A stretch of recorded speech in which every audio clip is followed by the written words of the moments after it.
this with that pastor. Okay.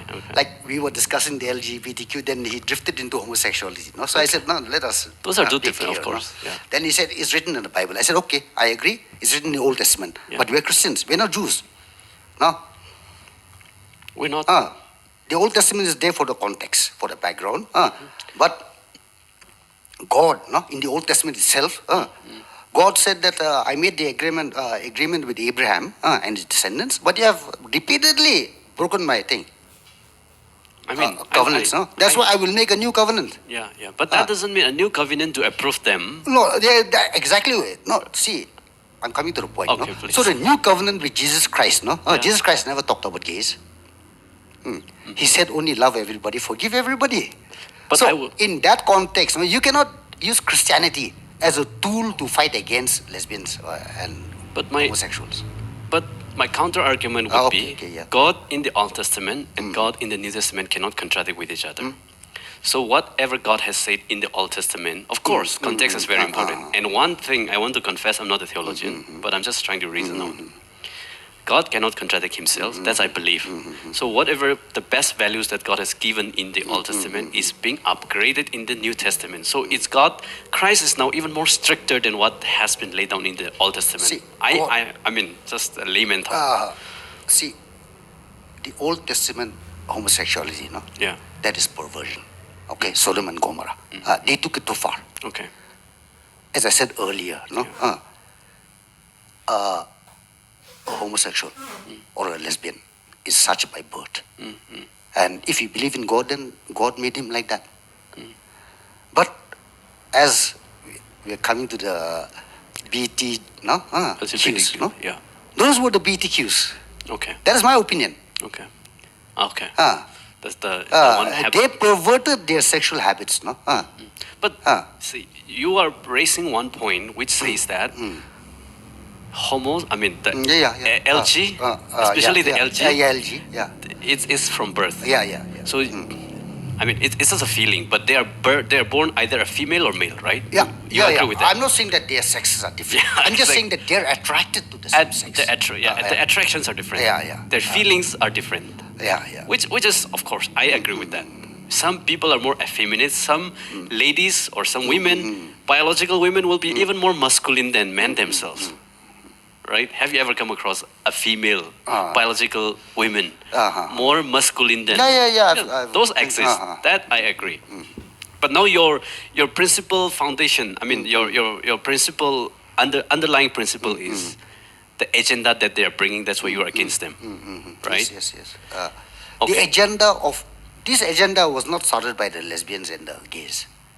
It was started by the remaining letters. The remaining letters, no? And then the Bible also.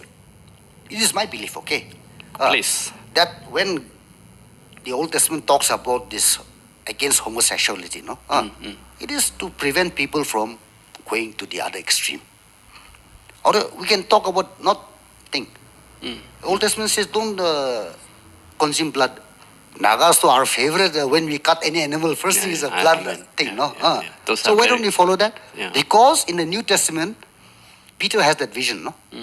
That all these unclean meats are put before him, no? And then he refuses them. But then the angel says, no? Whatever God has cleansed, no? Okay. So if you're a Christian, you have to be tolerant, even if you know that he's a sinner. Now, you have to forgive him. Now you are coming to the point I want to emphasize. Yes. So what I'm saying is lesbians and gays, I'm not calling them sinners, okay? But I'm saying they're there by birth. Do you think God approves them? Yeah. Okay. I mean, that's a...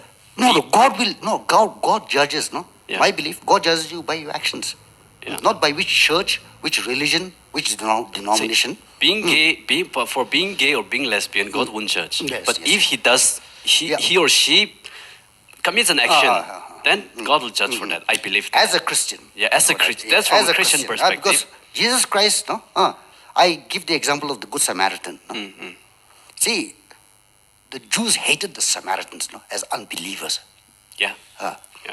But when Jesus used the example of the Samaritan, he's saying that you will be judged by your actions. No? All the Jews, no? The priests and everybody left that guy who was robbed, no? Only the Samaritan saved him, no? So we have to learn to think, Okay. no? So I by get it. that, no, it means that your deeds, no, Our deeds are more important. yeah, your deeds will think. So you can be gay, for example. You can be lesbian, but there is a guy from Columbia University. I read a story about him. He was born a gay, okay, and he was involved in all gay sexualities. But the moment he took it, he's a psychologist, a professor. He went to Russia and he was as a tourist. He was just making a trip, and he saw the picture of who is that guy? He saw the picture of a prodigal son at St. Petersburg Museum, and he was seated there for 3 hours watching that. And from there, God spoke to him, according to him, and he came back as a repentant sinner. And although he remained a gay, he never involved into any gay sexuality. That's his testimony. So the point I'm trying to say is, you may be born a gay, you may be born a lesbian. If you are not doing anything like according to what the Bible says, or according to the moral standards set by the Bible, then definitely I think God would not disapprove you. I mean, there's a Christian perspective. That is again we're going too far, deeper into the rabbit hole. Yeah, I think let's not touch more that. questions come up. No, I know. I'm not theologian, so I'm not. For me, I eligible believe to say if that. you're doing it with a willing partner, Acha. So no, then I don't think it's a sin. no, that's one interesting perspective. Yeah, because consent, no. Yeah. Consent is very important. Consent. I mean, and but free that's, will. No, free will is in the Bible. Okay. The concept of free will. Okay. If God didn't want us to have a choice, no, why did He plant the thing, tree of the fruit of knowledge of good and evil in the middle of the Garden of Eden? I mean, that's my point. That is a choice, no? That choice. That's it. They made the wrong choice. That's why God punished them.